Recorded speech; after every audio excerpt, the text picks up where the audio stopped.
Hi everyone, this is Father Bline. I know that this time away from each other doesn't make it any easier. In fact, it gets harder each day that we are not here in church where we normally would belong. I gave you a fair share of a little bit of St. Patrick on the other day, so let's give a little nod to another saint more important than anybody, just about. Let's talk about St. Joseph, whose feast day is the 19th of March. Now, we all know of St. Joseph from Scripture. We have plenty of information to know who he is, why he was chosen, how he reacted at the time of Mother Mary receiving the gift of Jesus within her womb. We know he was a fearful man at first, but the angel appeared to him and said, "Joseph, do not be afraid." And Joseph lived his life following the way of the Lord.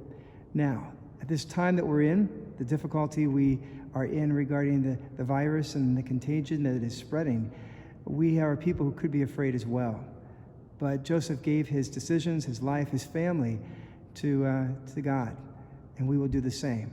So, although we can't celebrate St. Joseph Day at this altar, I encourage you to listen to how you can celebrate it at home as well. If you noticed before, some people who are newer to the parish think that this is the statue that we've always had for St. Joseph, but it isn't. Our first statue was a wooden one that was brought over by Father Diedrich, our founding pastor, and it was probably made in Germany. It's a beautiful one that is now on the third floor of the school, and the second one is the one that was here when I came. It's white and it's marble. It came from Italy, and it's outside of the main entrance of the school. This one, on the other hand, is one that we got when we heard about St. George Church closing. There is a counterpart one as well, and of course it would be Mother Mary.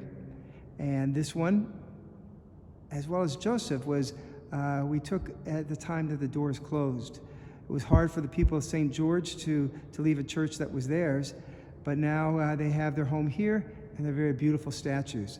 Most of the time you always notice that Joseph has Jesus on his hands and his arms. He's almost always through icons as well as statues with the gift of his son that was given to him to be the Son of God.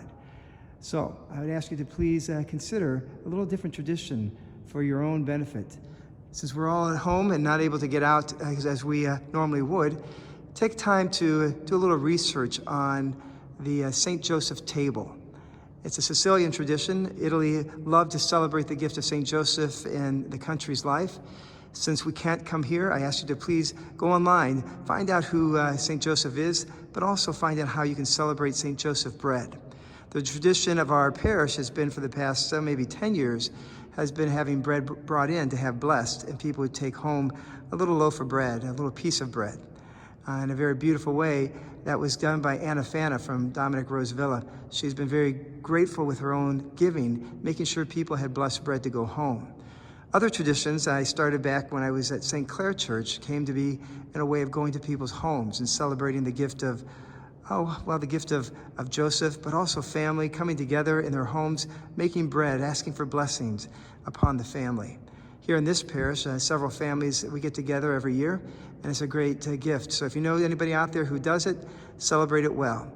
The feast day of St. Joseph on the 19th of March and on the 1st of May. Take time to remember who Joseph is in your life and continues in your life in the home. Learn how to make St. Joseph bread. Do it. Do it with love, do it with faith, and do not be afraid.